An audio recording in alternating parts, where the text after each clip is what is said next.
So I found this old 12-inch Crescent wrench at a burn site. It's pretty cool.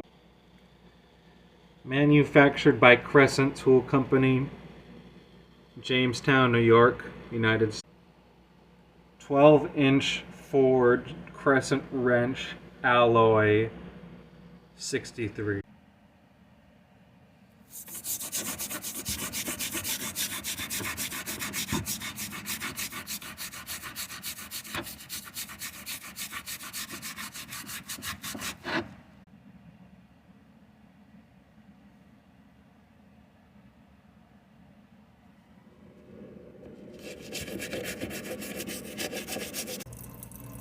I'm already down to the metal on here. Check this out. Looks very nice. It's looking very, very nice. Almost done.